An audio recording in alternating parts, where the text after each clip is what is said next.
Yeah. Nice. All right. Sorry about that. We're having internet connection issues here in Jacksonville, but Jonathan plugged me into his wonderful hotspot on his phone. So hopefully we'll have a solid enough connection to get everybody going here. So, all right. So we'll keep things rolling through, and we're not going to attempt to plug into the computer here, unfortunately. So I'll just describe to you what's on my screen.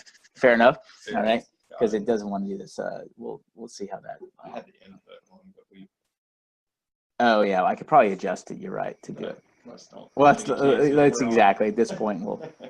All right. So I just will ask for confirmation from somebody that's not muted. Can you see the PowerPoint on the screen? We see it. Yeah, okay, got it. Got a thumbs up from James. We're good to go. Okay, perfect. All right, so it's been 3 weeks since we met, and we just want to cover a couple things. In the meantime, since then, those of you in Tampa, how many of you guys went to the Michael Mayer event down in Tampa? Anybody? James, I think you were there, right? Okay, Nikki was there. Margot, you were there, right? So we had a chance to do that. So I want to talk a little bit about that. I'll make sure everybody's back on. Leslie, I've got you. Howard, I got you. Raphael, got you. Wesley Chapel Group, Marley, and Patty Durden from Orlando is in. So we got we're spread all across the country and all across the state and all across the country, including Raphael, who's over in the San Francisco Bay Area. It's very early there. And so he gets our early riser award. Raphael gets. All right, let's we're all cheering for you over here, Raphael. All right, for getting up early. So, all right, so I want to kind of review some things on. I'm just going to go over that slide that we see every time about the corn planting. Most of you guys understand the whole idea of corn planting. It's just a matter of getting in front of people, right? And so with that in mind, we start with the idea that this is simple and I got this, right? Okay, we're not going to try and overcomplicate things. We do what we call traffic generating events, all right? Bank-owned open houses, we like to attend that. Why?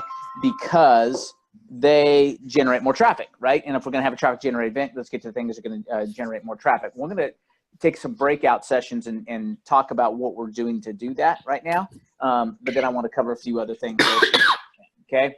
We're going to get good at converting walk-in traffic into new business. We're going to become an expert in investor buying because investors long-term buy and hold people, especially. We need to know how to talk to them.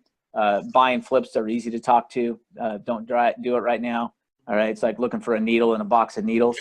All right. It's looking for a needle, a specific needle in a box of needles, right? Is what you're looking for to buy low and sell high. And all that. Working first-time home buyers with vigor and so on and so forth. Now, while we're here, if you unmute yourself and you guys in the room here,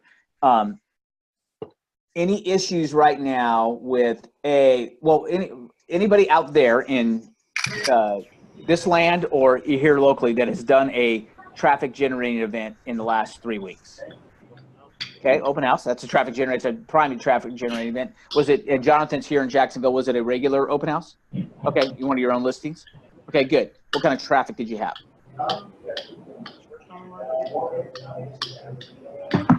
Mm-hmm. That's nice. Absolutely. Yeah. But one thing, actually ended up getting a contract on it this week, and it was through something that I don't see them doing. And I put the little flyer box in front of the house. Yeah. The lady just drove by, picked up a flyer, and her daughter's moving in the neighborhood. I mean, but it's one of those simple things that nobody does. It's perfect, and I'm gonna repeat what you're saying for the rest of the group here, so they can hear online. So Jonathan here in Jacksonville was talking. I asked if anybody had done a traffic generating event. Jonathan did a regular open house. It's kind of in an outlying area here, so it wasn't a hotter, high traffic area, but he still had 7 people through. And then later on, he had another one later that had even less. But, and this is a good point to remember, this is his own listing, and so that works. Obviously, this is his own listing, but he actually went to contract, and you represented the buyer. Okay, exactly, because he put a old school flyer box on the sign. And actually, a lady picked up the flyer. Her daughter's moving to the area, and they went to contract on it because of that. Now, that reminds me of a couple. Go ahead. I would say out of the open house, though, I have 2 qualified people that are helping look for houses in the 300,000 range. Perfect. So, and he also said out of the open house that he said was only moderately attended, he's working now with 2 $300,000 plus buyers that are happening. So. The point, and this is not rehearsed, right? The point I'm trying to make here is that there's no way in the world you're going to meet new people unless you go and put yourself in a spot where you can meet new people. I know there's genius in that saying right there, right? The only way to meet new people is to meet new people, right? Okay, but the reality is, what's that? What?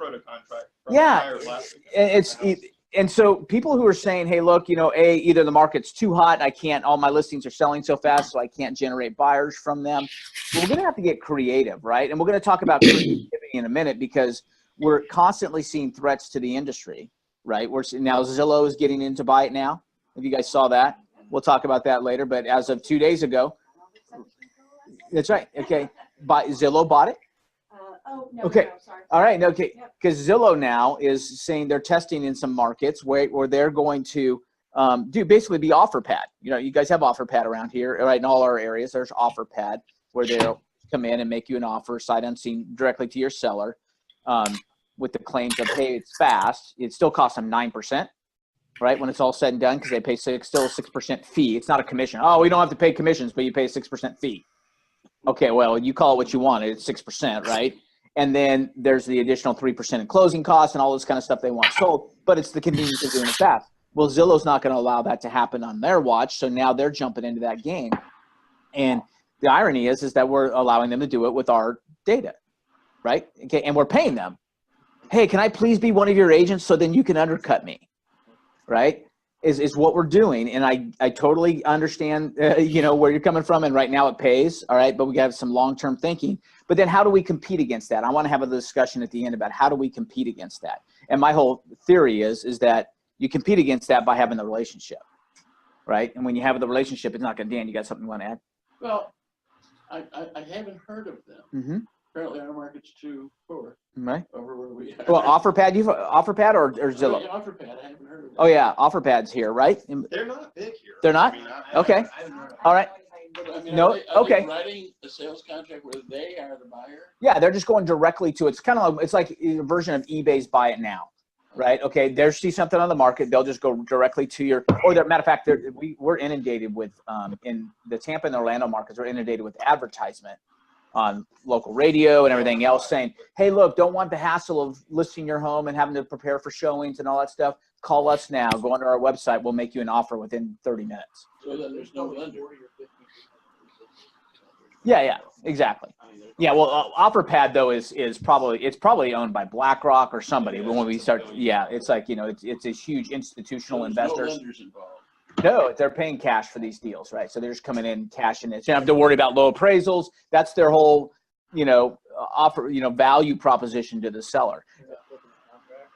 No, they're closing on it, and a lot of times they either hold it or they'll try and get it for low enough. They kind of admit that it's going to be undervalued, right? They're not going to pay you, but it's no different, quite frankly. Just hit me, guys, and those of you listening online. It's no different than the agents that are out there saying, hey, look, list with me. If it doesn't sell in 60 days, I'll buy your home. Okay, well, I understand, but what they do, they're lying because I'll buy your home at 60% of value. Yeah. Right, okay, and that's what they're saying, right, is that, hey, look, they're read the fine print. Same thing here on this OfferPad. But so as much as we think that Zillow doing this and OfferPad doing it is all new, reality is it's really not that new because there's always been people willing to bypass us, undercut, and say, hey, look, I'll buy it for a severely reduced price. Well, so will I, right? You give me a low enough, everything's a good deal at the right price, right? And so, and people say, well, how do you have the wherewithal to do all that? Well, trust me, if I get a low enough price, I'll find the wherewithal, all right? Because the wherewithal is always looking for a good deal, right? I mean, there's money out there, and we can just go find it, It's not even hard to find. No, exactly. Yeah, hard money's not hard to find. Exactly. As we go. So all that being said, I want to make sure that we're going to leave here with a positive attitude against stuff like that because, realizing it's not that new, all right? It might be called different things. Technology might introduce new facets to it, but the reality is there's always been these people trying to undercut and undermine and bypass us, right, as the sales agent. And there's ways to deal with that, okay? So we have that. All right, any of you guys out there that are on mute, so let's see who else we got here. Any traffic generating events from out there? Margot, Howard, Wesley Chapel Group. I did a regular open house, and we had Open house. 6 couples came through. Nice. They Represented. I'm sorry, what? Were they working with agents? Well, yeah, but it was just good for me to get out. Like I Yeah. have to talk to people and practice. So. Yeah, absolutely. So I mean, at this point, no new business out of that because everybody, were they with their agents when they came or were they just said, hey, I'm working with somebody? They said, "Hey, I'm working with someone," and they gave names, so it wasn't like the Wasn't the brush off. proverbial, yeah, let me get you, no, I'm just looking. Right. Okay, good. All right. And that was my next question because a lot of times, that buyers are trained, right, to say when they don't want to be bothered, they're trained to say, I'm working with somebody. Right. Okay. So sometimes a little probe in there. All right. And it sounds like you did, Margot, right? Is that if you probe a little deeper, sometimes you get the reality as well, I have a friend that I would probably use if I got to that stage. So what they're saying is, hey, I'm just looking, right? Right now, and that's cool. And I don't want to be bothered and I don't want you hounding me. Right. And that's fair. You say, hey, look, I'm not here to hound, but I just want to help. Right. And if you want my help, here's my information. There it is. So fair enough. And good on you, Margot, for doing that. Anybody else have anything happening? Raphael. I I went to a listing. I have a listing, a new listing, and I went to meet the my stager over there on Saturday afternoon, and I saw a competition a couple of blocks just before that street. I called the realtor. There was no answer, and I sent a text to a number they had, and I got a phone number. Called them up, and they say, no, it's not on MLS, but it will be there today. And I say, that's wonderful. Can I hold it open for you tomorrow? The lady said, let me check with the seller. The seller happens to be the agent. And she called me back and said, yeah, you can hold it open tomorrow. So I held it open on Sunday. I'll tell you what's going on. I had 16 groups, 7 leads with email addresses and phone numbers and what have you, and 2 confirmed appointments. One of them will be on a listing in the same neighborhood. That is incredible. And so what I'm going to repeat for my local group here that couldn't hear that. All right. Cause I don't know how we got it. Man, I guess I can plug a speaker in. We get full figure. Yeah. You could probably zoom in and then maybe you could put it on speaker. I don't know if we'll get reverb feedback, but you could try. Well, give it a shot. We're flexible here. So I'm going to repeat for them locally what they couldn't hear. So Raphael had one. He got a new listing. So we know we're going to meet a stager at the house on Saturday morning, and he noticed that 2 blocks over there was another new listing that had just come on the market from another company. So he called, got a hold of somebody, and offered to do an open house there at not his listing, but at the other person's listing 2 streets away. And what were the results, Raphael? You had how many? 16 through, you said? Okay, I got 16 groups. I had a lender with me over there. Yeah. It's not the best neighborhood in the area. My listing is 490, exactly the same size as the one that I held open, and that one was 499. My listing is coming up in 3 weeks, so I was hoping somebody says 499 is too high. Maybe I can bring them right. to mine. But I had 16 groups, 7 leads that signed my iPad. The app that I use on the iPad, and 2 confirm appointments. That's nice. At an open house, that's what I'm looking for, appointment. Sure. So 16 groups through, 7 people signed in or gave him his information, and 2 appointments set out of that while he was there. And actually what was happening is the reason he sat is because his listing's not ready to go on the market yet. It's still like 2 or 3 weeks away, but he knew it was going to be in the price point. But and that was all just done that day, right? You just decided that happened Saturday in about an hour, that whole setup. And then I came to the office. I made flyers. I was here Saturday night until about 9 o'clock. It's just like in a 1-hour transition, right? He didn't even know he was going to sit in an open house that day and just decided to do it. I had no idea.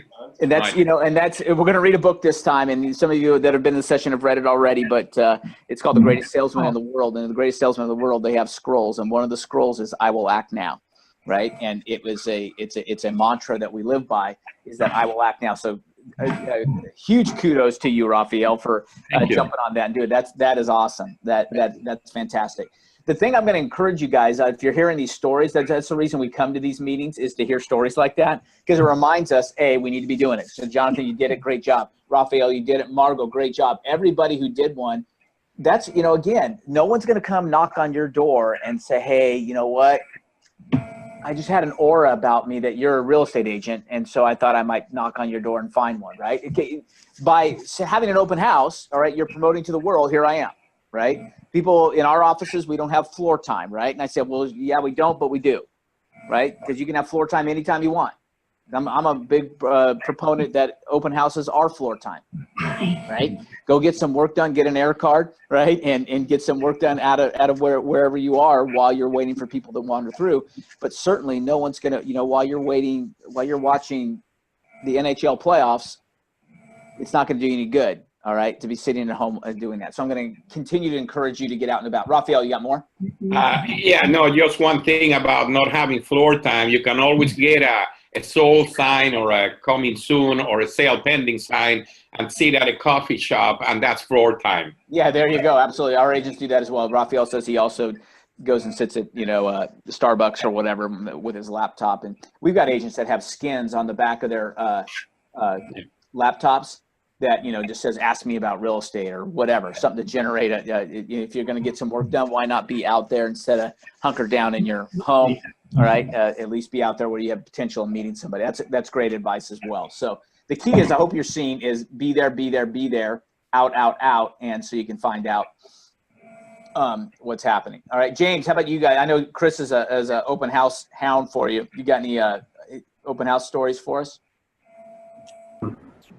Okay, can you hear me? Yeah. Okay. I did. I've done one or two in the last couple weeks. Yeah. The problem was it was in a gated community, so it didn't get any real traffic. Was that the one out that they're having trouble getting in? The one that Chris has out in the Orlando area? No, it was a different one. Oh, okay. Yeah. So James, just so I'm going to repeat again, had one but not a whole lot of activity. It was in a gated community. Again, the choosing of your location is critical, right?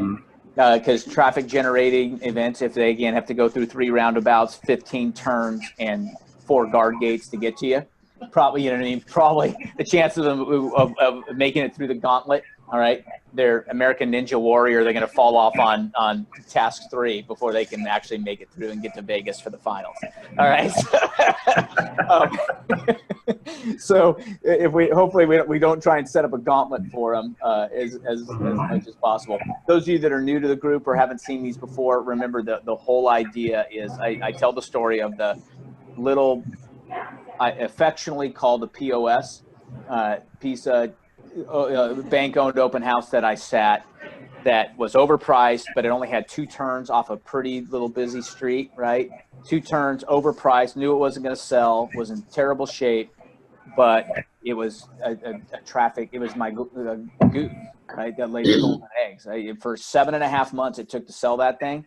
Before I finally went to contract, they lowered the price enough. But in that time, I think it was 78 contracts I was able to consummate out of the people I met there. Right, just because it was and I cried when it went to contract. I was like, oh no, right, exactly. It's like, holy smokes, man, I don't want that to go. But if you can find one of those, that's ideal, right? But it was just real quick, boom, boom, and pretty soon they knew I was there. It's like, the neighbors would expect me, and they'd call me if I didn't show up on time. Are you all right? It's 1 o'clock and you're not here. What's going on? So it was funny, but.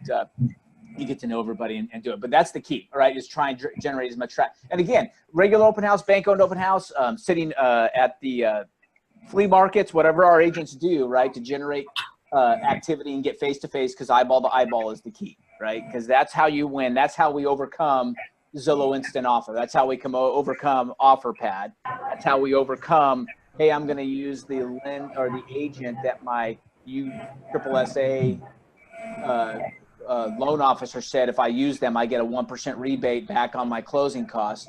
How about, I know Tampa, let's hit another thing. Let's hit another hot topic. I don't know if you, and you guys have them here as well. RP funding. Okay. All right. So they're in all our markets, right? We've got Tampa, Orlando, they're big. And then here in Jacksonville as well. All right. Just so you know, and also just if any of you are currently using or have used listing power tools, okay.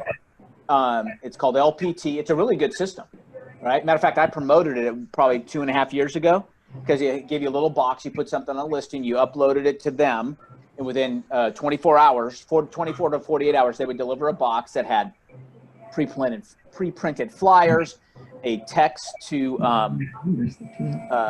for info writer you can put on your sign, a downloadable not only flyer, hard copy flyer, but a downloadable, hey, look, just click this link and you'll have a digital version of the flyer, all that stuff with you for like $38, right? They would do all this for you, and it's all done by, I didn't know this at the time, but it was all Robert Palmer, right? It was, if you're in an 80s, rock guy like me, Robert Palmer means a different thing. Okay. All right. Okay. But yes, right. Exactly. All right. But not that Robert Palmer, but Robert Palmer is RP Funding. All right. And he is the owner of Listing Power Tools, and they created this. Well, now, just like Zillow tapping in, RP Funding has said, hey, look, only 15 or 18% of our business comes from lender or from agent referrals. So they're starting their own real estate company. So now just be aware that they are trained that if your buyer's getting pre-qualified through RP Funding, they are going to have to really, really be strong and loyal to you, because RP Funding is going to do everything they can to rip them away from you and into their own real estate agent. Okay? Totally cutting their nose off to spite their face, in my opinion. All right? Very short-sighted. It's okay in a hot market. All right? But if all of a sudden now people aren't calling them left and right to do it, he's going to probably alienate himself, I would think, amongst the community. It's gonna be. And you don't have to use any commercial. Yeah. But I see those commercials. Yeah. I'm wondering, why is that not a RESPA? Well, and there's people looking into it, because I have an attorney now that I've been dealing with in Orlando specifically that owns a title company. By the way, for you guys, what Dan here locally had asked why it's not a RESPA violation for RP Funding to do that. And there are people looking into that, because at what point you say, okay, RESPA is only a violation if it's non-disclosed, potentially yes, but if there's still an inducement for business, that's the RESPA issue, right? Okay, if there's an inducement for business, then at what point are they crossing that threshold? So I know we're going to, head that direction, and there are people looking into that, but for the time being, just be prepared. I mean, you got to know what's going on. Part of being a good business person is to understand what the competition's doing, right? And what you're up against.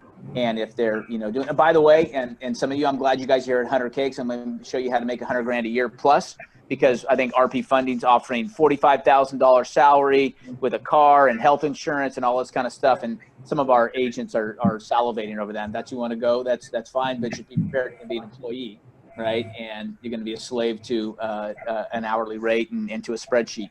But it is what it is. But that's his whole premise. It's, and the reality is, again, is it any different than what we've already seen?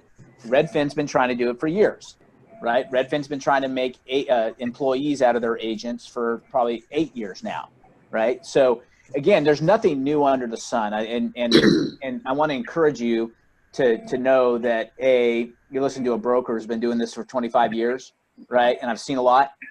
Including, I've seen people coming in, hey, I saw on the MLS someone offering $500 as a, right? All right. Instead of a, typical 2.5 or 3% or whatever. How do I handle that? And I've never seen that. Well, guess what? I've seen it. Right. And I've seen $1 co-brokes. There was a company out there. I remember.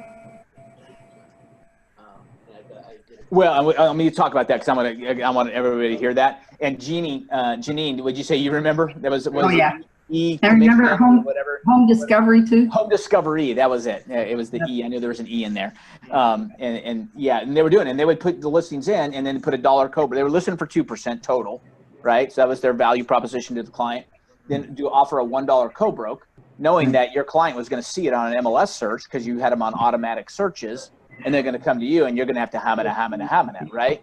Well, Jonathan here in Jacksonville says that he puts into his contract that he's going to get paid 3%. Let me cover that again, so we have this on record, so it'll always be recorded. It is unethical, all right? It's an ethics violation for you to ask for a different commission than what is being offered in MLS, unless you do it before the first substantive showing, okay? So you have to do it before you do the first substantive showing. So you pull it up, you see it in there, and say, hey, look, hey, Jim, all right, I see you're offering $1 co-broke, all right, and it doesn't work for me. My business model doesn't, I got to pay my broker $250. Okay, all right, so I'm in a negative 249 situation right now, all right, so that doesn't work for me. What can we do to do this, right? Now, let me give you some suggestions. And some of you guys, I got some noise in the background, so if you're chatting and you got something else happening, please mute stuff. I don't know if they can hear me or not, but and that's the first showing for that particular property. That's the first showing for that, for that particular property, not the first substantive showing of the buyer, but for that property. Okay, it's a good point. So here are some solutions for you on this, right? Number one, if you're running across a lot, we used to have something in our addendum to the contract that says, and we've removed it now because there was too much pushback because the market had shifted, but we can and either add it or give you the verbiage to add later, is that it's unethical for an agent to request a different commission that's being offered in the MLS, right? It is not illegal or unethical because there is no ethics for the buyer to request a different co-broke commission. So we used to have a little line that said, buyer requests, because I represented the buyer requests that Future Home Realty and Kim Roach be compensated 3% of the purchase price for their co-broke commission, right? Well, the reality is that's cool, right? And that's fine. But the reason the buyer can request that is because I have an exclusive buyer agency agreement with the buyer. All right. It's the only way to legitimately do this, that your buyer says, hey, look, or you've already told your buyer, hey, look, I need to make 3% or whatever it is, 2.5, whatever you put on there, right? If I get anything less than that from the co-broke side, like $1, right? If I get $1, then you're going to owe me the difference between $1 and 3%. The buyer has to pay that. So because of that, the buyer is requesting that they're going to roll this into the deal, is what they're saying. Okay, fair enough. Okay. However, just so you know, there are flaws in that as well, because the co-broke agreement is between who? The brokers, right? That's why it's called a co-broke agreement. I put it on a contract. The buyer and seller have no right to even negotiate that, right? Other than, it's written in the contract. It's not between the buyer and seller how much out of the total commission they share with me, right? The reality is I need to have an agreement with the other broker that says, hey, look, you do this, right? So there are flaws in that. Most of the times we would get it through and let it slide and say they all agreed upon it, or you have to redo the whole thing and say, hey, look, I get it. You're only planning on paying a 2%.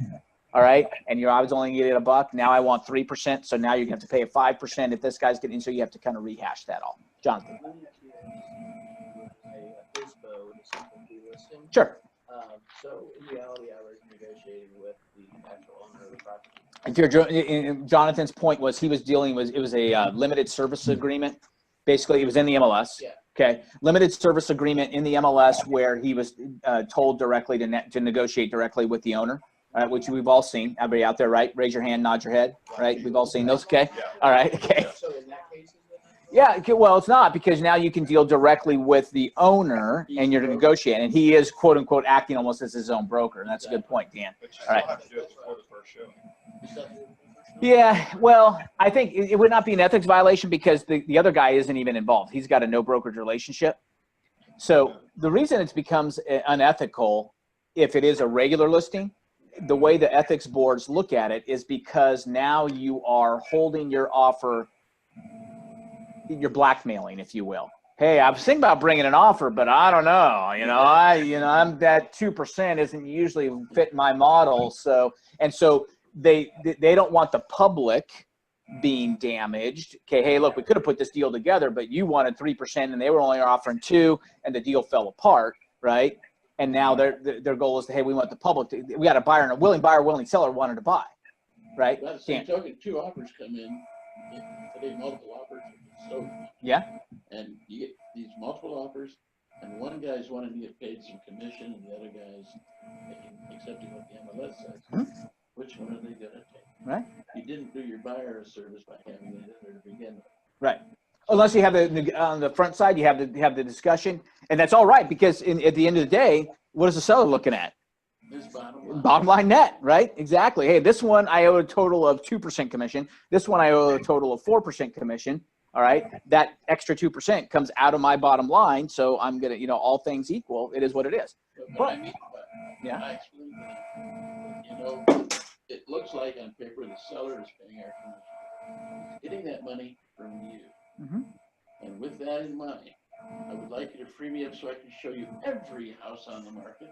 Mm-hmm. Buyer broker agreement. Mm-hmm. And the commission it says in that is 5%. Mm-hmm. And then it's got the caveat in there that if there's money coming that's credited to them. Mm-hmm. And at the closing, I drop that down and I get rid of the extra 2%. Yeah. But if I'm doing a FSBO, I'm getting 5. Sure. You get there. And what Dan's saying is right, by the way, guys, because in the reality, if you got a savvy buyer, we say, oh, seller pays our commission. Well, okay. All right. A savvy buyer is going to say, well, that's true. But every time if I don't raise my offer high enough, then his net's not going to mean. And so we all, and Dan was just pointing out that ultimately, yeah, the seller does pay the commission, but who pays the money to the seller to begin with? The buyer, right? So that then it starts to be, dispersed amongst these different hands that want it. By the way, if you don't think there are a lot of hands in the deal, okay, do a commercial deal once. And you'll find out how many, my Uncle John is really who I got this lead from. All right, man, by the end of the day, any commission that was there was sliced up about 32 ways. You're like, holy smokes, the governor of Florida gets a piece of this or what? You're like, how did that work, right? It's just amazing how connected these people are. Okay, I know. It's true, exactly. Anyway, Rafael, go ahead. Yeah, I was just going to say with respects to that, and depending on the market, and it requires the buyer to trust you. They sign a broker buyer agreement, which you're willing, as representing the buyer, you're willing to waive it at the end. And like I said, they have to trust you, and then you write the offer, and then you ask, and depending on the market, you ask the seller to contribute, let's say, $10,000 to non-recurring closing costs. Right. And then at the moment that you bring the closing cost to the title company, you say, hey, there's an additional 0.5% or what have you coming to the buyer, to the agent representing the buyer, and that is non-recurring closing cost. That's a good way to look at it as well. It's I guess the bottom line, and that's very valid. I guess the bottom line is this: is that we got to protect. We can't work for free, right? We're not nonprofits, right? And so there are workarounds, and we have to then, at the end of the day, when you are working with buyers, again, once you prove your value, right? And once you prove your value, then there are buyers who are more than willing to pay you not outside of closing, but on top of, or hey, if they're only offering an X%, I get it, but I see value in what you're bringing to the table. So, hey, I'm willing to do it. And then it's a decision you make. I mean, back in the day when the market had shifted in 2008, 9, 10, right? When we had some really low priced homes, right? Even though they were offering 3%. Well, 3% of 40 grand isn't a lot. Right. Okay. And so some of our agents had in their exclusive buyer agency agreements had a percentage or a flat dollar amount. All right. Whichever is greater. Right. Okay. So that you can protect yourself. Hey, look, if 3% is above my minimum $2,500 I need to make on this deal, then great. If not, then, hey, look, I'll find you a really good deal, Mr. Investor. But 3% of 30 grand minus what I pay my broker minus the other fees that I have. Right. Then by the end of the day, you're making no money. So you have a minimum that you got to require them to. Yeah, exactly. And there's nothing wrong with that, Kim. And good point saying that, if your buyer is loyal to you and you've done a good job with them. Yeah. Case in point last night, for sale by owner, and going over an offer price with my buyers, and they said that obviously I'd already asked if the owner would co-op and agreed. And so when we were writing up the offer, buyer said to me, Kim, I'm going to make the sales price efficient, well enough to make sure that you are paid your commission. Awesome. And the seller could still get his net. That's what he wants. And I said, thank you very much. I appreciate that. He said, I don't care if I even have to pay it out of pocket. But, you've done, so nice. Right. You do know where the money, the smart buyers know where it's coming from. Exactly. And the ones that you do a good job with. That's awesome. I don't know if you guys can hear her or not. Can you guys hear? Yeah. Okay, let me repeat what happened here. So Kim just said that she had a situation last night where she was working the for sale by owner. Guy had the for sale by owner had agreed to co-broke or to pay a commission, but her buyer, who saw her value, said, "Hey, look, we need to raise the price high enough so that we can still incorporate a commission for you and get the seller the net that they want." Right. And so and her point was that it all comes back to having the relationship and them knowing the value you bring. Right. Because that's any business. Right. I mean, no matter what we do, we got to create a sustainable competitive advantage in the marketplace. But how do we do that? But by bringing market value to the end consumer, right? If they don't see value in what we do, then they're not going to pay us, no matter what it is, $1 even, right? Because if there's not value in that. And so that's how you have to stand up and prove your worth and be prepared to defend that, right? And most of it, I'm looking around the room here, and I know the people that are online, I know all of you are. It's just, you know, that's just, you know, we got to be prepared to do it, is what I should say. So, Just to quickly add yeah. on to that, last night, working the deal, the for sale by owner home, the homeowner, Yeah. he said, Kim, thank you so much. He's like, you know, I've bought and sold homes, but honestly, when you brought me the offer and I didn't understand everything and you explained it to me, he appreciated Morning, it. One, I went to him with a buyer without pretending to try and get his listing. Right. He appreciated that. And then he appreciated me going through everything and offering my assistance throughout the whole transaction. And hopefully this afternoon You'll have an executed contract. So Awesome. you know, it was appreciated. He saw the value in that too. Right. And again, and if people don't see your value, then they're not going to pay, right? Jonathan? There's a term called perceived value. Mm-hmm. And I've learned that once I start discounting my services, the perception of my value diminishes. Sure. I charge a $500 broker fee on every, I mean, $5,500 each year just on broker fees. Yeah. And people don't bat an eye at it. No, I mean. And the way I explain this is like when you buy a car at a dealer fee. Yeah. Fair enough. I mean, absolutely. Once you start discounting yourself, then people. Right, and that leads. And Jonathan was bringing up here locally, guys, that that when we start discounting our services, like, hey, look, let me do it. Let me give you this. Let me rebate my commissions back, and all these kind of things. That you're actually devaluing yourself. You're actually saying, hey, look, I get what I do isn't worth anything. Right. Okay. Is kind of what you're saying there. Right. And so you got to be very careful. I mean, again, you got a repeat customer that's bought 12 homes from you. You can always make those decisions. Right. But you have to be careful that you don't devalue to a point of then they're not going to look at you with any if you don't value yourself, how are they going to value you? Right. It's kind of, and that's the answer, by the way, you always give when you start to get a commission pushback at a listing appointment. Right. Is that, hey, you know, Mr. Jones, I appreciate the fact that this other realtor already said they do it for 4% and I'm asking you for 6%. All right. I get that. I said, and then I would literally scratch my head, right? Very purposefully. I'd say, scratch my head. So, but you got to wonder, right? If he was that quick to negotiate away his money, right? That extra 2%, that's his money, right? If he's that quick to negotiate away that 2% in his money, how quick is he going to negotiate away your money when it comes time that offer, right? He's going to try and push this thing. Oh, we got to take this. We got to take this. We got to take this because I've already got my 4% of time invested here, right? You know, and so, and that was my always pat answer is, hey, look, if he believes that's, and if you believe that's the case, then you need to do what you need to do, right? I can't stop that. I have another pat answer Yeah. that I've been using for 20 years. Yeah. And I don't begrudge anyone working for less money. Right. But I sincerely believe he knows what his service is for. There you go. Absolutely. So what he's saying is you get what you pay for. Exactly. Right? I don't know if you guys heard that. Hey, look, you know, I don't begrudge anyone working for less money. Yeah, but you kind of just, you know, intimate, right, that you get what you pay for. So cool. Everybody good there? All right, awesome. Okay, so let's move on to our next slide. So, anyway, and then we meet a lot of buyers and our buyers lead us to our listings, right? Kind of work this backwards. Let me just reiterate. I'll post these this PowerPoint afterwards so we have it all in the 100 page. Okay, so moving on to orange groves. A couple things I want to cover here, all right? Let's have a little discussion. This question is pretty blunt, and I'll read it for the group here, okay? What's your biggest roadblock right now? Okay, so we're more than a quarter of the way through 2018, right?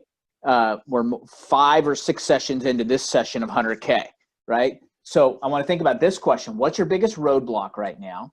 All right, and then here, follow up to that is this. If you were consulting yourself, what advice would you give? Okay, one of the best things I ever did, I had a group of agents that were more experienced, is right when the market had turned and they were, you know, kind of struggling, right, with what they were going to do.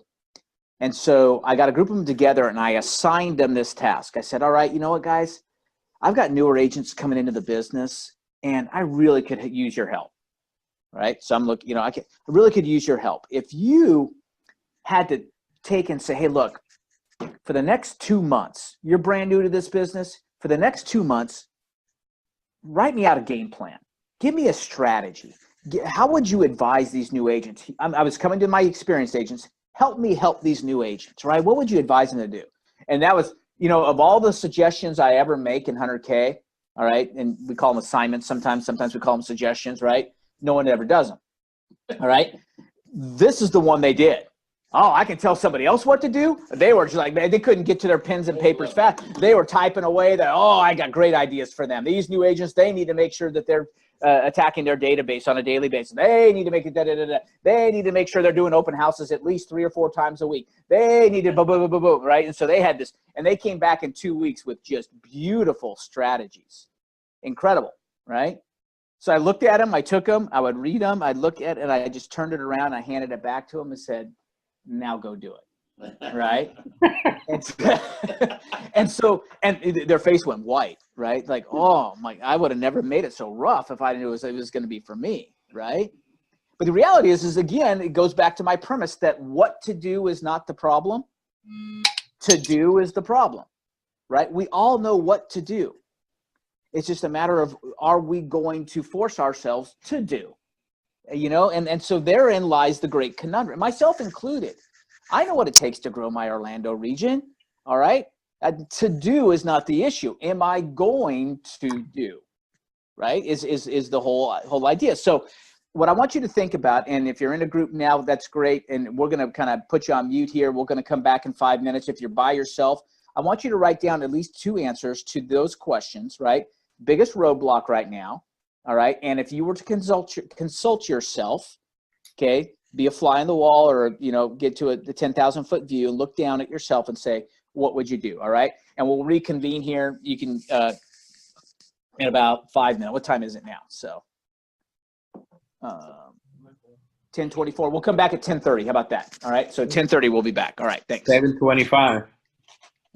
Yeah. Or at 7:30 for you over there, Raphael. All right. Okay. All right. All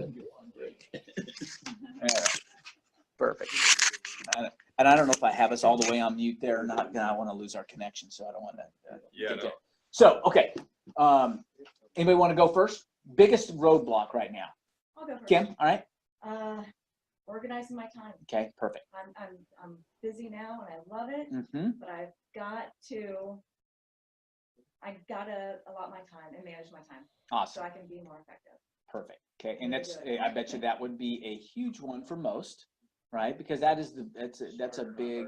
Yep. Exactly. Yeah. Exactly. Smart enough. Here's one thing we talked about, and if you were on 3 weeks ago, and if not, the Zoom sessions on, we talked about Stephen Covey and his 3rd habit in 7 Habits of Highly Effective People. It says the habit is, now start with the end in mind, it is, first things first, right? And he talks about what he calls quadrant 2 planning. And we go through it, and there's a really good PowerPoint we walk through about quadrant 2 planning. Quadrant 2 to Covey is things that are not urgent, but important, okay? It's higher level. If you're a CEO, your job is not to put out fires, but your job is to have 2 years prior planned so well that you have less fires, right? Okay, and so the great thing we have to do is say, okay, well, how do I manage that, right? Because there are fires to put out. I get it. Well, we got to get the fires under control. But once you have the fires under control, it's the saying you've heard. Okay, you need to work on your business, not just in your business, right?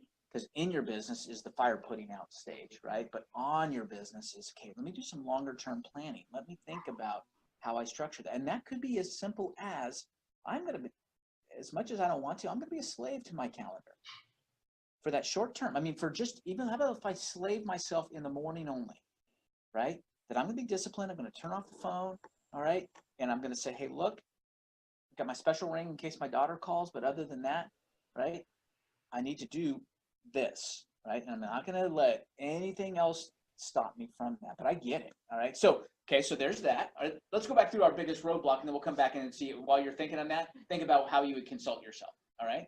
Dan, you got the roadblock right now?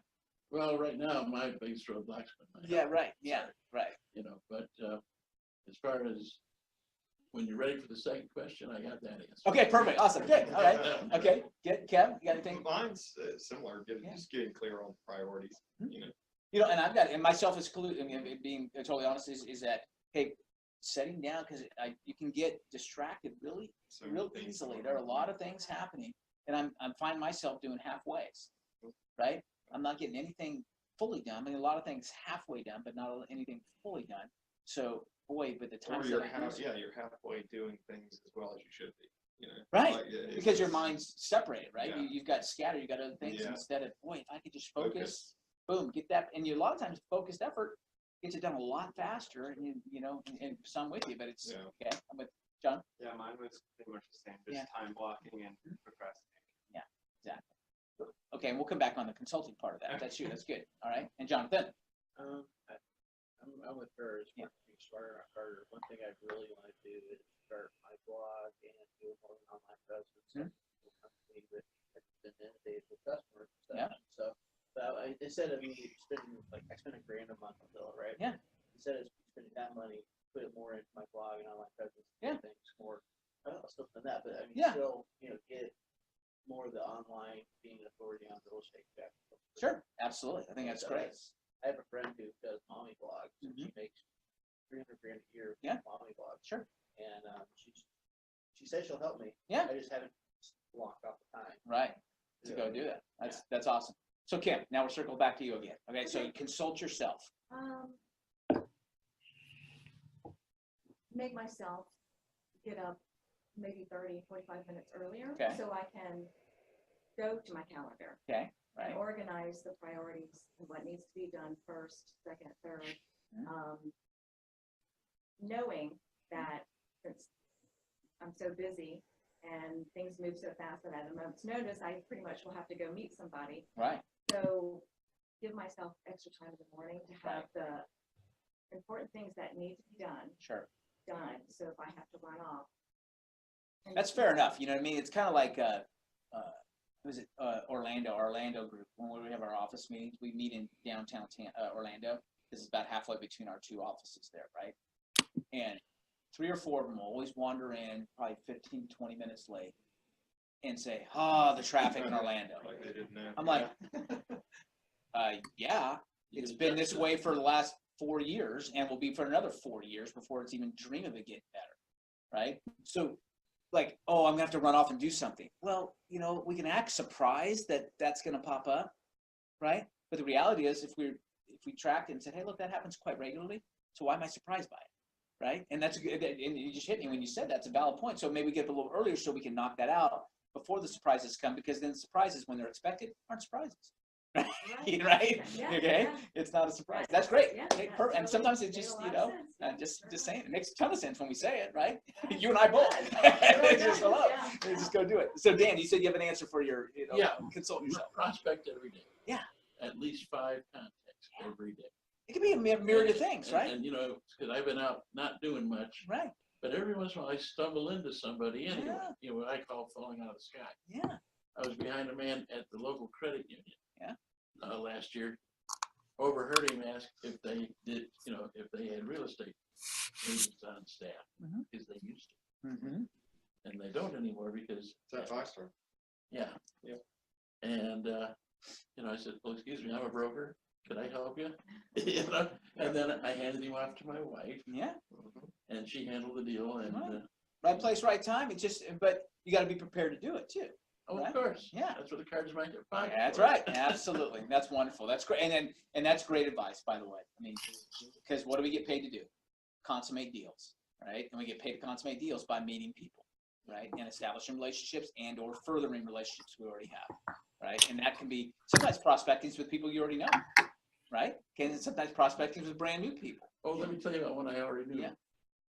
I'm in the Corvette Club. Yeah. And I was over at our president's house a couple of years ago. Yeah. And he needed a bigger garage. See? Because he had 2 Corvettes, an SUV, a car for his wife to drive, and a Mercedes. And he could only accommodate 2.5 cars in his driveway and another 2 in the garage. Yeah. And on the street parking, the streets were in there. And I said, Bob, you need a bigger garage. And I had a listing at the time with 5-car garage. Nice. So took him out and showed him. And he loved the garage. He was ready to buy the house, but his wife didn't like that. Right. You know, it was 19th century or 1900 style. It was only 4 years old. Right. But Right. yet it was Yeah. that architecture. She didn't care. So my wife went to work. And they ended up buying a house that had a 3-car garage. Yeah. But he was moving out of the 250 into a 450. Perfect. Yeah, that's right. Exactly. It's all just being ready to listen. Absolutely. Kevin, how about you? Consult yourself. Start saying no to things. Yeah, there you go. I Amen. say yes way too much. Right. Yep. And then I could do a better job of time blocking. I usually do pretty good with my mornings, but yeah, the time blocking. So, but my problem is I take on too much. Yeah. And then there's no. That's right. You get too expanded. There's only so much a container can hold. So yeah. Okay, fair enough. That's good. All right. And we're going to talk later on how we're going to hold ourselves accountable to these things, by the way. So, John? Just organize my time better, create better habits, and eliminate distractions. Well, you're going to love it. You've never read The Greatest Salesman in the World, have you? Oh, wait. You wait till you read this book. It's incredible. It's the best book. I'm saying you're going to love this book. It's an easy read. It too. is. Yeah, it's fun. So, awesome. Great. I'm excited for you. I already have a plan. We're adopting a baby here shortly. Awesome. My Good. wife is going to get a part-time. Stuff. Beautiful. And then I'm going to focus on my marketing. I'm actually hiring the person that I talked about. She's going to consult me. Nice. That's our plan. That is awesome. Hey, can you guys hear me? I'm back. Can you guys hear me okay? Yep. Yeah. Okay, good. Hey, I know we're a little bit late. We had a bigger group here, so we had to go through some things. So here is anybody, I'll tell you the consistent, we got 1, 2, 3, 4, 5, 6 of us in the room here. And the consistent answer was time blocking and organization, basically, right? Those are our biggest hurdles. But we had, it's funny that when we took off our problem hat and put on our solution hat, our consulting hat, we actually had some pretty good ideas how we could honestly help ourselves do better. So anybody out there want to share what Nikki, you want to be vulnerable and share with us your biggest hurdle right now? Sure. So mine is online presence and making the time. So some weeks I'm really good at it and I'm really on top of like my Facebook business page and Instagram and all that. But then other weeks it's like life gets the best of you, you're busy, like other things are going on. So online presence is a big one for me to try to maintain consistency. And I know that I can schedule like when my Facebook business things are posted. So I need to actually start scheduling them for the busy weeks. So it's a matter of actually implementing that. Who is that? It's Nikki. What's up? Bob, I lost your sound. Right, the group wanted to hear that answer, so now I'm going to have to plug and unplug my speaker, or my headphone, I should say, as I go. So can you hear me okay now? Yeah. Okay, good. So that was awesome, Nikki. That's perfect. And we're going to talk here in the next slide about how we're going to then implement these newfound ideas that we just dropped on ourselves to do it. So anybody else? We probably got time for one more. Anybody else want to share what their biggest roadblock is and if they had any consulting ideas for themselves? Yep. Hey, Bob. Yeah. Yeah, it's Howard Metz. Hey, Howard. We were talking it over. Probably our biggest thing now is follow-up. We've got 2,300 people in our database. We've got 230 new leads that we really haven't touched. And we did open houses last time and the time before. This is all the leads we got from the open houses. So we have the leads, we just have to work them. One thing, we've been trying to find a buyer's agent, but I think what we're going to do is my older son has decided to get his real estate license. He's now a leasing agent. He got Tampa Bay Leasing Agent of the Year last year. The year before, he got Tampa Bay Rookie Leasing Agent of the Year. And now he's promoted to a manager. So he actually came out to me and said, hey, I'm going to take my 63-hour test. I'm going to get my license. So having some new blood out there, I really think is going to help us out. Having somebody younger than me and Janine, from the family. But we have the leads. We had a great year last year, but we could have had a lot better year. if we Well, you're sitting on 230 leads right now. I mean, that's you know, you do need to find a way to parlay that and make that happen. So that's awesome. And but you know what? Sometimes it's just a matter of taking a look and being honest about where we are, so that we can find solutions for that. So all right. So what we're going to do is I'm going to encourage you here in a second to how are we going to, you know, actually implement this stuff. Okay. Next question I have is this: do you have a strategic plan to dig deeper with your network? All right. And then we kind of cover that in the front side and the need for that. That's because we're going to be bombarded with although I totally still believe what I said, that there's nothing new under the sun, that the fact that Zillow jumping in and RP funding and all these people doing what they're doing, I will admit that it's different in the fact that technology has changed the game, that they can get their message out stronger and they can go with their guerrilla marketing and really inundate the market sometimes. So we have to be prepared to deal with that, but that gives us even more of a reason to be in front of our people, face to face, eyeball to eyeball, making sure we're taking care of them so that they have that that conversation of, hey, Kim, I want you to make your money on this for sale by owner deal. All right. Those are the kind of clients you want, right? Those are the kind of clients you need. So we'll continue to work with that. And then what does that look like? All right. So I'm getting to my next slide. So here it is. You ready? Okay. I'm a firm believer you have to game plan for accountability. All right. Accountability on the surface sounds great. We all know we're supposed to do it. Everything's wonderful, but without a strategy is what does that accountability look like? So I want you to, if nothing else, when I post this slide later on, I want you to print it, keep it someplace handy. So you need to say, okay, next time when I get with my accountability partner, okay, by the way, I said when, not if, all right, when I get with my accountability partner, we're going to follow this game plan. All right, so you ready? Here it goes. I want you to identify clear, measurable performance goals. All right. So being more organized is a great esoteric idea. What does that mean? Right? How do I quantify being more organized? All right. Howard, let me use you as an example.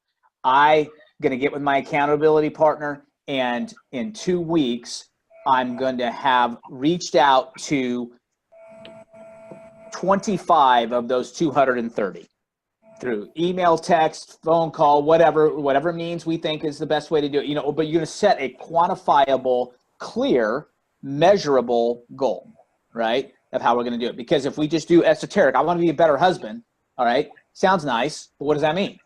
Right? If you ask me, I say, hey, I accomplished my goal. If you ask Jeanette, she said, you didn't accomplish your goal, right? Okay. All right. So it's just a matter of what does, you know, we got to put some numbers to it, right? As much as we don't want to sometimes, you have to have numbers and ways that, hey, you know what? I want to be in better shape. Okay. What does that mean? Does that mean I can walk X amount of minutes and my heart rate is still at Y? Or does it mean I'm going to lose 22 pounds? What does that mean? We got to quantify how that all looks, right? Okay, because you can't measure it. All right. So everybody fair enough? Everybody understands what I'm talking about there? If you got trouble with it, go Google SMART goals. All right, specific, measurable. Everybody's been through business class. You know, and there's a T is a timetable. There's got to be a timetable on it, right? I want to contact these 230 people in the next century. All right, that's okay. All right, or I want to contact these 230 people within the next, 2 months. All right, something has to be a timetable on it, because without a deadline, nothing gets done. Okay, all right. I have a question. Yeah. You have 230 leads. Yep. You haven't gotten to yet. Yep. How long are those leads valid? Yeah, right. Good point. And Howard, he's asking, Dan here is asking, says, okay, of those 230 leads, how old are those and how long are they valid? Well, I'll tell you this, the answer is going to be start calling them, you'll find out. Right? It's like, holy smokes, boy, that'd be a reminder that, boy, I thought I had 230 and I only had 15 at the end of the day, because I found out 22 of them already bought, and that'll hurt, because that'll, you start thinking that could have been me, right? Okay, and then all those other things, right, Howard? So right. Keep us posted on that. Well, we'd be interested to hear what your findings are. We've had, Bob, that went back, maybe 2 or 3 years ago, where they're still looking and they buy from us. So, I mean, there is no bad leads. It's just a matter of great until they're a bad lead, or hey, look, I'm already in my new house, right? But even that, okay, great. We'll keep posting. We'll see what we work with you. So the next time you're ready to buy or sell again, we're ready to go. Jonathan's got something here. and maybe you can tell me if it's a good idea or not, but my lender that I work with, Yeah. they will actually call my leads. Yeah. Jonathan says he's got a lender partner who will call his leads or tag team them, which makes sense, right? Why, and maybe they might have a support staff, you know, and the ability to do it, right? To go and make that happen. So it's just a matter of, you know, finding a way to get in touch with them one way or another, right? You don't want to have those go by the wayside unnecessarily. Okay. All right. So we got that. Let's see what else. We're going to agree upon. Oh, okay. So I went to the next bullet point already. So clear, measurable goals. And then you and your accountability partner, and it can't be you. The person in the mirror is not your accountability partner. If that was going to work, it already would have worked. Okay. It has to be somebody that's going to bust your chops a little bit and hold you accountable, hold your feet to the fire. You're going to agree upon successful measurement techniques to assess the progress. Now, got to realize I was taking an organizational behavior class at the time when I wrote this slide, so that sounds very bookish, all right? But what that means is this, all right, is that you and your accountability partner have to agree upon, okay, how are we going to measure this, all right? I mean, what does that look like? How, you know, okay, so you said it is, and this is the time frame. I want to know how I can hold you accountable, right? What does that mean? That you're going to show me that your call log, that you've called all these people? I mean, if that's your goal, are you going to show me a picture of the digital scale you were on that shows your weight is now at, I mean, how are we going to measure it, right? So you got to agree upon how this works. The other thing that too, again, let me get bookish on you, okay? Peter Drucker from way back in the day created something called management by the objectives, right? So if I'm managing somebody, right, the best way to get them to do what I need them to do as a manager is to have them buy in, right? And the only way to get them to buy in is that we set up the objectives together, right? Instead of me dictating, you need to have 22 widgets, you know, assembled in this 8-hour session, right? It's better for me to sit down with them and say, hey, look, what do you think is reasonable? Based upon, you've been here a couple of weeks now, what do you think is reasonable and what would be an expectation? And what do you think, how can we measure that? And we do it all together, right? And that's what you want to do with your accountability partner so that there's buy-in from both of you, right? Because if there's buy-in, then you say, hey, you know what, I can do it, right? I'm kind of, my older son, Joseph, both sons are now in virtual school, right? And so I'm having to go through this. Joseph's a really bright guy, but you know what? Sometimes you can go through things so fast. And so for me to dictate, hey, look, I want you to have 2 lessons of Latin done by the time I come home, all right?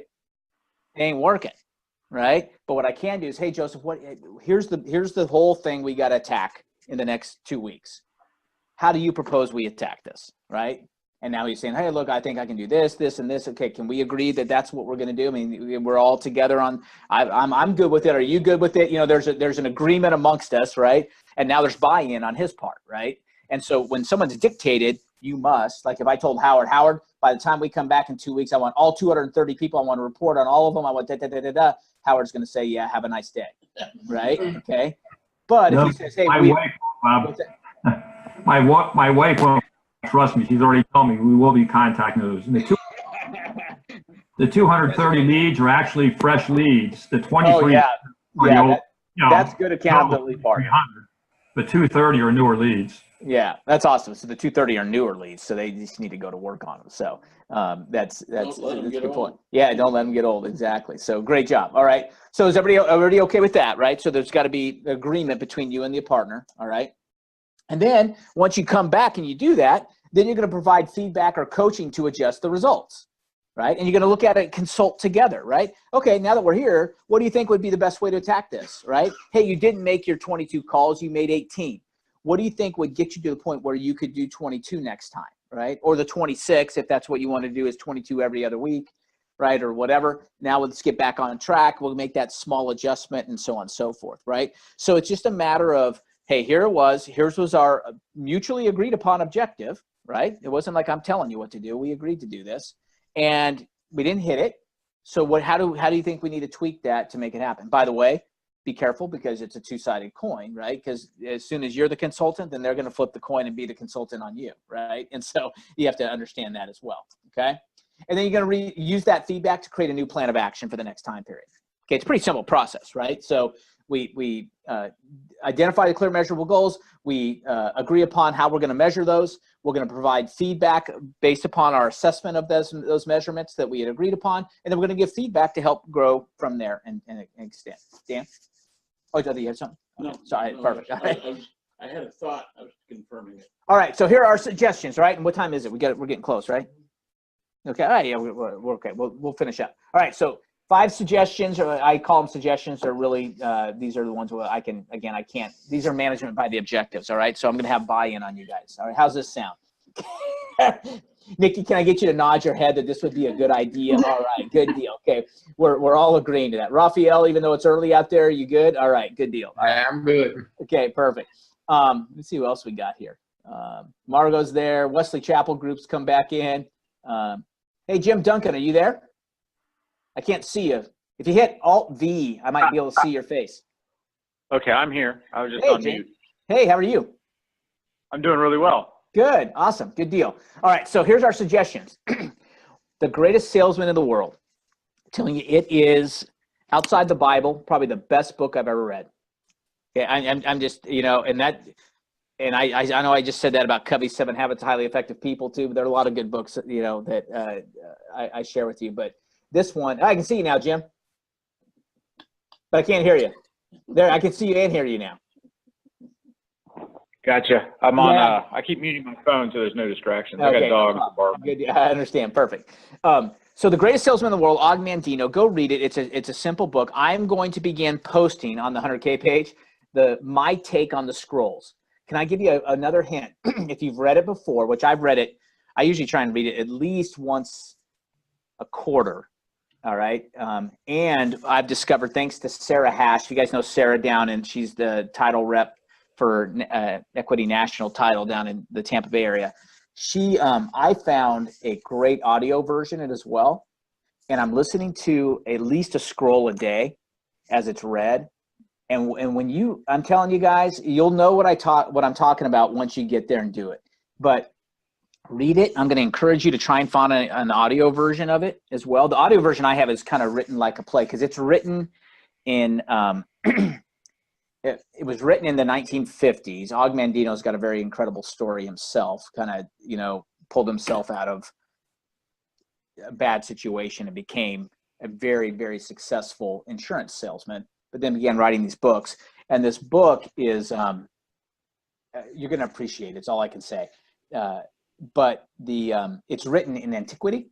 Okay, so it's written in right at the time of the birth of Jesus, right? It is the storyline here, all right? And you'll see the story behind that. But listen to it and listen to it well, or read it and read it well, or ideally do both well. But you're going to see my posts of the what my takes are on the scrolls. These are not all inclusive because the scrolls are very powerful, but you'll see what I'm talking about and do it, all right?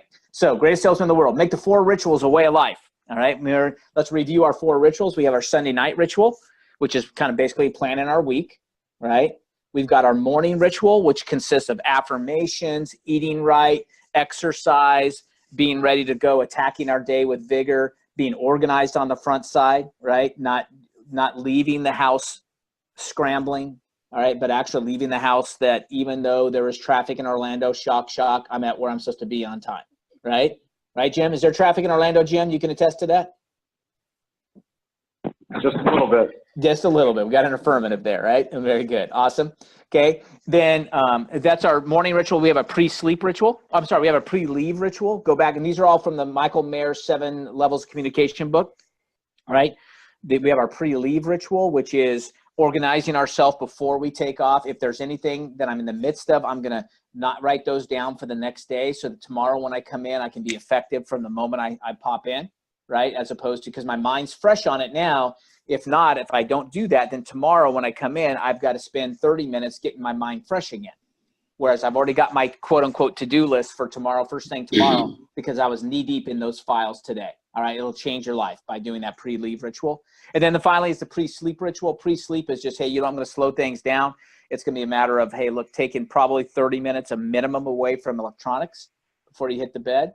All right. Because it's hard. Right. So let me do one last check. Let me check it. Let me check my email and check that it's all right there at your hand. And So if you can learn to do that, read a good book. It'd be a great time to read another scroll and have that in your head as you sleep. I'm just telling you, once you start to read those things, it's powerful. All right. So these are things I want you to do in the next 2 weeks. Meet with an accountability partner. All right. And now you've got a plan, right? Because you're going to post this thing. You've got a plan to how I'm going to meet with my accountability partner. Have a one-on-one meeting. Everybody knows what a one-on-one is. Again, from the Michael Mayer's 7 Levels of Communication book. And Jim, I think if you've haven't read that, make sure you grab that. It's a fantastic book. Anybody else that hasn't read it yet, but have a one-on-one meeting. That's just, you know what? Go talk to somebody you haven't talked to in a while, and ideally eyeball to eyeball, right? We call it eyeball to eyeball, meatball to meatball, if you're going to actually break bread with them, right? Okay, just get in front of them and find out about them. The whole purpose is not to leave with business, right? The whole purpose is to find something you can help them with, right? We're going to go give massive value first. They will then reciprocate it. And then finally have a traffic generating event, all right? We're not going to sit home waiting for the business to walk into us. We're going to go find it, right? We've got nothing else going on. I'm going to go do it. Any questions on our suggestions? The book you can find at any Barnes & Noble. You can find it online, the online version. Probably cost you all over $1.99. Okay. Okay. It's seriously, it's been around so long that all the copyright laws are gone. So I think people put out free versions of it even. It's out there. Okay. So, and you're going to be blessed, I guarantee it, by what you read. All right. Okay. I know we had some technical glitches. Anybody here, let me start with our local group. Anything you guys want to add before we sign off? Jonathan? Something that you mentioned, you were talking about RP funding and how Yeah. RP funding has lots of people in. One of the keys to my success has been my relationship with my lender. Yeah. Because one of the first things I do when I talk to somebody is I ask them, are you pre-qualified for us? We go with that. Mhm. And if they're not, I say, well, let me put my lender on the phone, and I actually do a 3-way call right there, introduce them to my lender, and then schedule a time for them to get qualified. And I find by locking them in with the lender, it locks them to me as well. Absolutely. And so that's, and I haven't lost a buyer that's done that with. Yeah, and that's great advice. So Jonathan here said one of the answers to having like what RP Funding's doing is trying to take our business, our clients away to their own agent inside their lending institution, is to have a good relationship with the lender, right? That you've got a good relationship that when you have a client, you introduce them to, and there's a partnership going on there, right? And so they're going to respect that. They respect you. There's synergy happening there. And if you can get them on the phone quickly and get them locked in, they're not even going to listen to the RP Funding commercials. Okay, really, it's just seriously, there's a psychology behind the fact that if they've got it, if it's not a need in their mind, then they would miss that whole commercial. But if they think, oh, I got to get pre-approved, and then all of a sudden RP Funding pops on their radio or their TV, now they're calling, right? If you've eliminated that from the front side, then that's a huge step in doing that. Okay, very good. What I always tell them is, I get your golden ticket to buy a house. Yeah. You can't buy a house without this ticket. Right. And you need pre-approval. And the faster you get it done, I think the better. Absolutely. Very good. Awesome. I use it as telling them that makes you as strong as a cash buyer. That's right. Exactly. We're all talking about here getting pre-approved and how important that is, and that's critical because, and Dan even added in that he told his clients, hey, look, we're going to get this pre-approval. It's actually as strong as a cash buyer. What quick aside is that, by the way, all right, is true. Let me ask you this. When you guys have listings and you get cash offers in and you guys get your big and you're beating your chest because you got your proof of funds, right? Okay. Guess what a proof of funds does you? Nothing. Okay. Because it's good to have, don't get me wrong. Okay. But proof of funds means I had it today. I could fly to Vegas tomorrow and all of a sudden it's gone. All right. Okay. Right, exactly. But the point is that rather than beat your chest and say, I'm going to get this huge proof of funds letter, how about get a huge earnest money deposit? Okay. Okay. Here's your proof of funds. Put it out of your hands and into a third party's hands. Right. That's my biggest thing is, hey, if you're all that in the 6-pack and a bag of chips, like you say you are with all your cash floating around, you don't know what to do with all your money. All right, great. I got an idea for all your money. Put it in the title company's escrow account. Okay. So you can get that done. So again, proof of funds aren't bad, but don't rely on it to be the only answer. All right, you're good. All right, cool. How about you guys? Anything you want to add before we buzz off? Anybody got something? Don't be shy. No? All right, we will post the replay of this. Thanks for your understanding of some of our technical issues as we work through this. Mara will get this posted up as soon as we are finished up here. And as always, keep an eye out for those scrolls I'll be posting. If you have anything, continue to help each other on this Facebook page. If you have open houses available, make sure you share those. If you need an open house, put that out there. People are willing to help at all times. Anything we can do to assist, let us know, and continue to take a look at, oh, last thing, sorry, I didn't cover these. The last slide, by the way, so you guys can't see it, are all our commitments. If you've never seen these before, lock it in. All right? All right, these are the things we expect of you, all right, which includes agreeing to read 1 book a month. I just gave you another one. Get 8 hours of sleep a night, and that includes getting 8 hours of sleep even when you're getting up 45 minutes earlier. Okay, we're going both. Bob, you want me to get organized and you want me to sleep? What in the world, right? Okay, exactly. Drink 64 ounces of water a day. All right, I know that's a tough one. All right, I got this. This is my second one of the day, and so how many I'm at? 20 ounces, so I'm probably about 32 ounces in so far, about halfway there. All right, let me get. What's that? Water in coffee does not count.